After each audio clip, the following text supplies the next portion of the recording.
In downtown Austin, Texas, the Silvertech Auto Expo buzzed with innovation, camera crews, and industry titans. Inside the glass-walled showroom, the centerpiece was clear: the Veloz 9, Magnacore Industries' electric hypercar, hailed as the future of American automotive engineering. It looked like a beast sculpted by lightning-sleek curves, zero-gravity suspension, and power cells designed to outlast any rival. But now, it sat dead. The display lights flickered red, signaling a failure. Despite 30 elite engineers working, overnight Harvard grads, ex-NASA consultants, and Silicon Valley prodigies, the vehicle refused to start. Harper Quinn, Magnacore's sharp CEO, stood unimpressed and furious. Harper was a perfectionist. At 37, she had taken over a faltering tech empire and turned it into a billion-dollar brand. She was brilliant, bold, and brutally demanding. Wearing her signature white blazer and heels, she paced near the Veloz 9, questioning every engineer with surgical precision. No one had answers. The longer the hypercar sat lifeless, the more questions she saw in the investors' eyes. Her voice rose, cold and direct: "If you're so smart, fix my car." Her challenge echoed through the showroom. An awkward silence followed until a small voice broke through the tension like a pin to a balloon. At the back of the room stood Sophie Lane, a quiet 12-year-old girl with freckles on her cheeks, oil-stained overalls, and a calm gaze older than her years. She had come with her uncle, a retired small-town mechanic from North Carolina, just to visit the expo. Sophie wasn't holding a phone or a camera. She clutched a sandwich in a spiral-bound notebook full of sketches, calculations, and circuit diagrams. Her voice was steady. "I know what's wrong," she said, eyes turned. Harper slowly tilted her head and said with disbelief, "A child? Seriously?" Sophie didn't flinch. "You grounded the wrong loop," Harper scoffed. But one person didn't laugh. A retired MIT engineer leaned forward from the press section, frowning thoughtfully. "Wait, she might be right," he muttered. Some of the other engineers smirked nervously. Harper folded her arms and said, "And if you're wrong?" Sophie shrugged. "Then you can ban me forever." Harper snapped. "Fine, you break it, you buy it." Sophie simply nodded and set down her sandwich. From her backpack, she pulled out a compact device, a diagnostic tool she had built herself, using old parts and leftover code from her uncle's garage. Even seasoned engineers leaned in to see it. She crawled under the rear of the Veloz 9 with practiced ease. Her fingers moved fast across the panel as she ran a manual check, bypassing the internal AI entirely. Then, with precise timing, she tapped 4 override commands into the emergency access port. The interface hesitated, then flashed orange. The girl paused, holding her breath, then tapped twice more. A sudden hum rippled through the car's frame. The headlights flickered, then flared open. The dashboard lit up, the core console turned solid green. The hypercar had come alive. It was back online, without even restarting the main firmware. Gasp swept through the entire floor. Phones were lifted. Cameras flashed. Even Harper Quinn stood in stunned silence. One of the senior software engineers leaned toward Sophie. "What did you just do?" he asked. Sophie dusted off her hands and replied softly. Everyone assumed it was a code error, but the mechanical logic paths were miscommunicating. It needed someone to listen, not just command it. She said it so casually, like it was obvious. The MIT engineer who had doubted her earlier whispered, "Genius comes wrapped in all sizes, I guess." The others stood still, uncertain whether to cheer or apologize. Harper finally spoke. "How did you even know that?" Sophie smiled, her voice small but confident. "I read your patent blueprints last year. You posted the prototype's architecture on a forum by mistake. I studied it and fixed a similar error on my uncle's solar bike conversion project last month." The room fell into even deeper silence. The crowd that had once chuckled at her now looked at her with awe. A child had walked into a billion-dollar tech showcase and solved what 30 senior engineers couldn't, and she had done it without arrogance, noise, or permission. The CEO stared at the little girl who had just saved her flagship unveiling.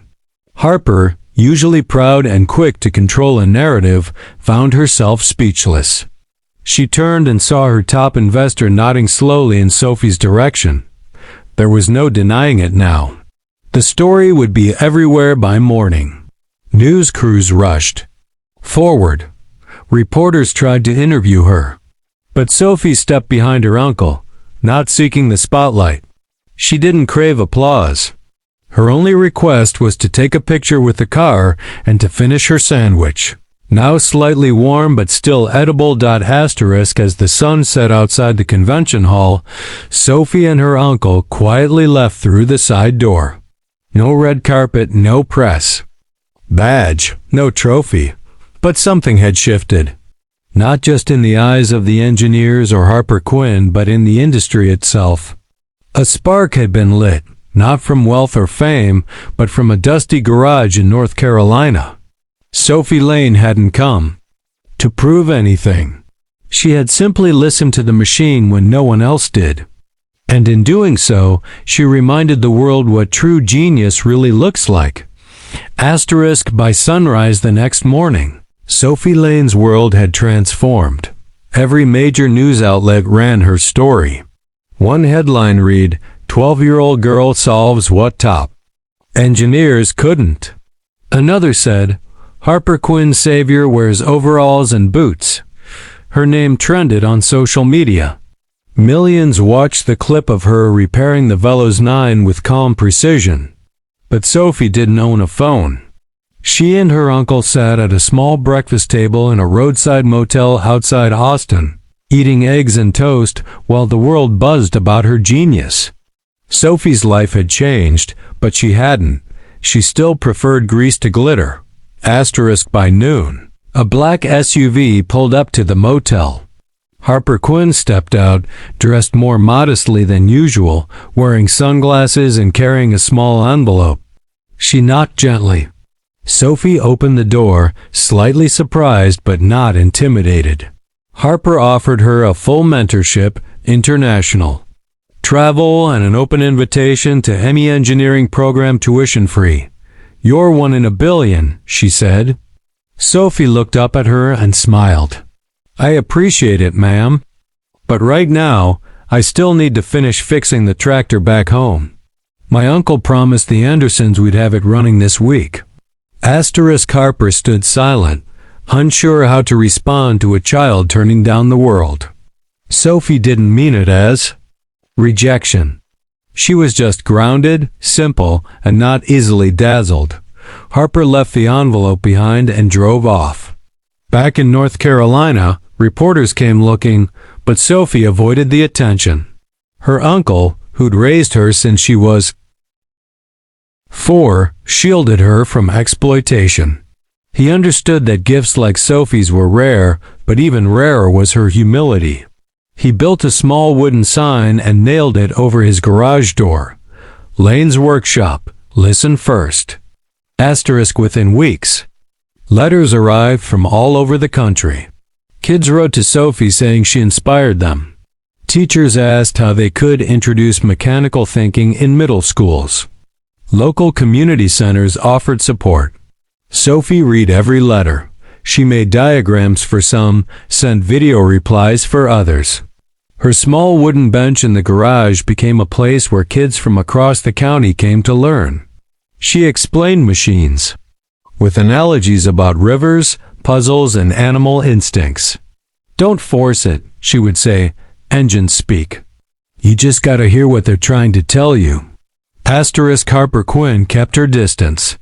But quietly, she set up an anonymous foundation under the name Project Spark. It sent tools, parts, and funding to Sophie's workshop every month. No logos, no fanfare. Harper had learned something from the girl who fixed her billion-dollar car. Not everything needed to be fast and loud. Not every solution came from the top of a boardroom. Some came from a child with oil on her hands and no desire for credit. Harper didn't ask Sophie for anything in return, just the hope that her light wouldn't fade.